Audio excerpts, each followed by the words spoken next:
सह वक्ताओं को और आपके दर्शकों को मेरा अभिवादन। देखिए, आज मैं इस चर्चा में बतौर प्रवक्ता नहीं बल्कि एक अखबार नवीस के तौर पर या जो मेरे संपादकीय अनुभव रहे हैं उनको आधार बनाकर अपनी बात रखना चाहूंगा।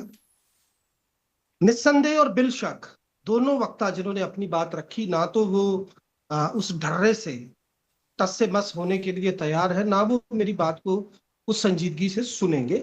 बट मैं आपके दर्शकों के तरफ से मुखातिब होते हुए कुछ बातें कहना चाहूंगा। सबसे पहली बात तो ये कि जब नरेंद्र मोदी नई संसद में पहुंचे उसकी चौखट पर, तो अभी इन्होंने बताया कि उन्होंने माथा टेका, लेकिन ये बताना भूल गए कि वहां पर नरेंद्र मोदी ने सेंगोल को हाथ में पकड़ा था, जो साफ साफ घोतक है, इस बात का इंगित करता है कि आप उसी तानाशाही की तरफ इस देश को लेकर जाने के लिए पहले से कटिबद्ध हैं जिसकी आपने तैयारी की। दूसरी बात, इस देश में लोकतंत्र का गला बहुत बार रेता गया है, लेकिन अब एक मुश्त उसकी हत्या करने का ये जो घिनौना षड्यंत्र भाजपा ने और इस मौके की सरकार ने रचा है, मैं एक बात आज कह रहा हूं आपके मंच से, वक्त आएगा जब ये तमाम लोग जो इस पक्ष में आज बोल रहे हैं, बड़ी बड़ी बातें कर रहे हैं, ये मुंह छिपाते हुए फिरेंगे। जनता से तो करेंगे ही, अपितु वो लोग जो इनके अपने हैं या जिनके सामने इनकी कहीं कोई जवाबदेही बनती है, वहां पर भी ये नजर नहीं मिला पाएंगे। मुझे जरा ये बताएं, इतनी लंबी चौड़ी कहानियां, इतना इतना स्वांग रचकर आप ये सारी एक वो भूमिका बांधने की कोशिश कर रहे थे, आप जरा ये बताएं क्या बना दिया आपने इस देश को। आज जब विपक्ष ने वॉकआउट किया तो किस मुद्दे पर किया? मतलब कमाल हो रहा है, पूरे देश के अंदर आपने आतंक मचाया हुआ है।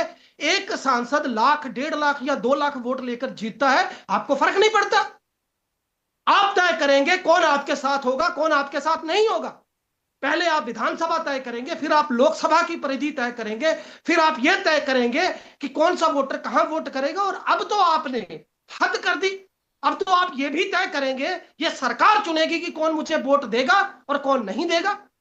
और यहां पर बैठकर विपक्ष को कोसा जाता है। माफ कीजिएगा, जब सत्ता का इतना वेजा इस्तेमाल, मैं याद दिला दूं, जब राजीव गांधी दिवंगत प्रधानमंत्री इस देश के सत्ता आसीन हुए थे तो 420 सीटें थी हाथ में।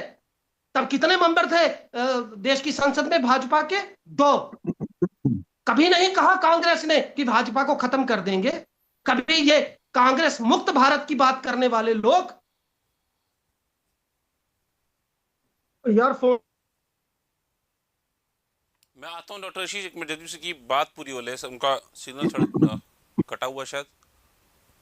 मैं उसी गैप को फिल करने के लिए कह रहा था, जब तक वो कनेक्ट करते हैं। जी बोलिए बोलिए आप। जी उनको जो नहीं, जैसे वो आएंगे आप मुझे चुप करा दीजिएगा ताकि जी सर। दर्शकों का टाइम वेस्ट ना हो।